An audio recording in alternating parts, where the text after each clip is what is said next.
সাল্লাল্লাহু আলাইহি ওয়াসাল্লাম। সমস্ত প্রশংসা আল্লাহর নিমিত্তে, যে আল্লাহ সারা পৃথিবীকে রাজ্যের কোন শব্দ দ্বারা সৃষ্টি করেছেন, অর্থাৎ হয়ে যাও বলে সৃষ্টি করেছেন। সারা পৃথিবী মহাকাব্যে কায়নাতে ইশারাতে হয়ে গেল। বলুন সকলে আলহামদুলিল্লাহি রাব্বিল আলামিন। তারপরে শ্রেষ্ঠ পয়গম্বর বেআইন নবী, বেমিসাল নবী, যিনি চোখের নিমিষে জিন্দা শরীরে খোদার সাথে দিদার করেছেন এবং লাখো লাখো বেহাত কারো বা খোদার সাথে আমার রাসূলুল্লাহ সাল্লাল্লাহু আলাইহি ওয়াসাল্লাম সত্য যোগে দিদার করেছেন। বলুন সুবহানাল্লাহ। নবী আমার জিন্দা শরীরে, নবী আমার সশরীরে খোদার সাথে ডাইরেক্ট দেখা করেছে।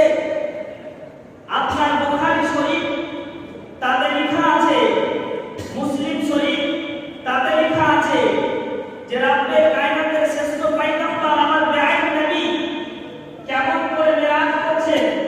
কোরআন তো বলতেছে সুবহানাল্লাযী আসরা বিআবদিহি লাইলাম মিনাল মাসজিদিল হারাম ইলাল মাসজিদিল আকসা। মেরাজের খবর চলে আসলো আমার রাসূলুল্লাহর কাছে, জান্নাতকে সাজানো হলো। এদিকে তাকান, এখন বক্তব্য হচ্ছে আমার শানের সালাত, আমার রাসূলুল্লাহ সাল্লাল্লাহু আলাইহি ওয়াসাল্লামের শান বর্ণনা করা হচ্ছে।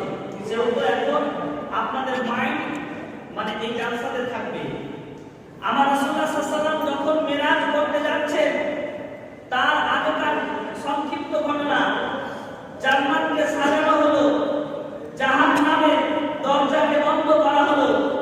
আল্লাহ বলতেছে, ও জাহান্নামের ফেরেশতা মণ্ডলী, তোমরাও আজকে নতুন সাজে সেজে যাও।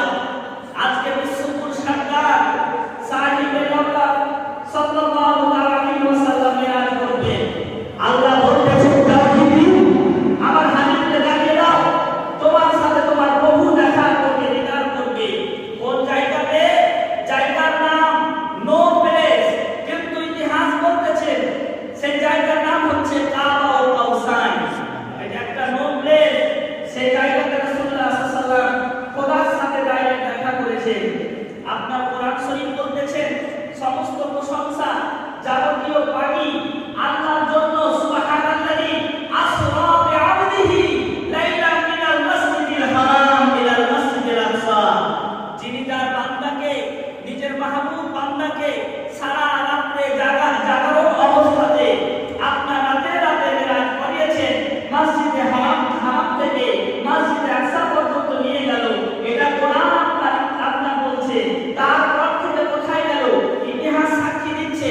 আমার রাসূল আরবি সাল্লাল্লাহু, আমি সংক্ষিপ্তে বলছি, আমার রাসূলুল্লাহ সাল্লাল্লাহু সেই সময় মসজিদে হারামে ছিলেন। সঙ্গে সঙ্গে ফেরেশতা আসলো। ফেরেশতা আসার পর সিনাকে চাক করা হলো। আপনার রাসূল আরবি সাল্লাল্লাহু সিনা চাক করা হয়েছে মেরাজ করার পূর্বে। কারণ কি? মেরাজ করার সময় আমার রাসূলুল্লাহ সাল্লাল্লাহু সম্পূর্ণ নূর অবস্থায় চলে এসেছিলেন। বাসারিয়াতকে দাঁড় করে, বাসারিয়াতকে ছেড়ে করে সঙ্গে সঙ্গে নূরের কাদার নিতে এসে আপনার মেরাজ করার জন্য তৈরি হয়ে গেছে। চলে আসলো ফেরেশতা।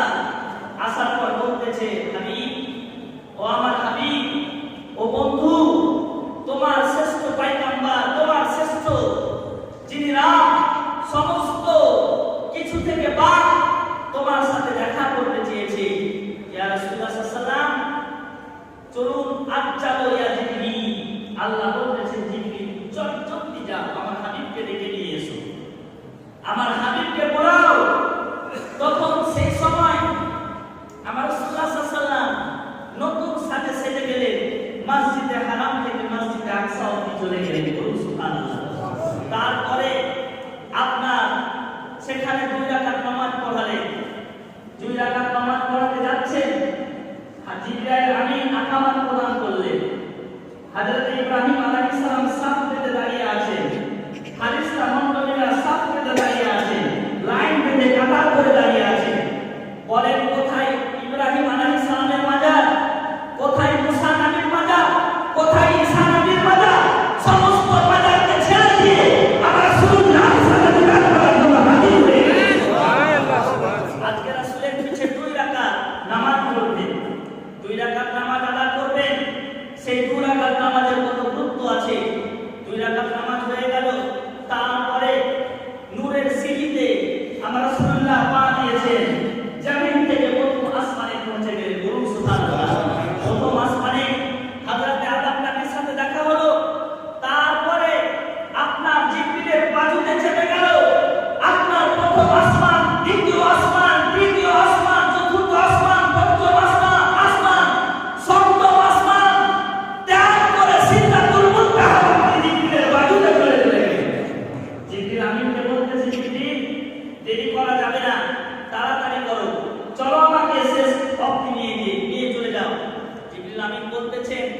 খোদার কসম করে বলি, সিদরাতুল মুনতাহা অবধি সমস্ত ফারিস্তার আশা শেষ মঞ্জিল, শেষ আপনার বর্ডার, এই বর্ডারকে যারা অতিক্রম করবে, আমি তো জিবরিল বলতেছি আমার নূরের পাখাগুলো পুড়ে খোদার নূরের তাজাল্লিতে শেষ হয়ে যাবে। ইয়া রাসূলুল্লাহ, বলাওয়া ডাকা হচ্ছে আমার কাজ, আর খোদার সাথে মিলা হচ্ছে আপনার কাজ। আপনি কেমন করে যাবেন? এটা হচ্ছে আপনার শক্তি। বলুন সুবহানাল্লাহ। জিবরিল আমিন থমকে দাঁড়িয়ে গেলেন। আবার রাসূল আরবি সাল্লাল্লাহু তখন সম্পূর্ণ জোশে ইলাহিতে চলে আসলেন। জোশে ইলাহিতে এসে আপনার রাফের মাধ্যমে কাবা ও কাউসাইন, কাবা ও কাউসাইন বা মানা এর মিনিং হচ্ছে যেমন একটা তীর ধনুককে যখন কেউ টানার পর আপনার যতটা ডিসটেন্স, যতটা ফাঁকা জায়গা থাকে, এতটা জায়গা খোদার সাথে আমার রাসূলুল্লাহ সাল্লাল্লাহু আলাইহি ওয়াসাল্লাম বিদান করেছেন। তাই তো কবি বলতেছেন মোহাম্মদ তো খুদা নেই মগর খুদা সে খুদা নেই। সুবহানাল্লাহ। এই মন্দিরটা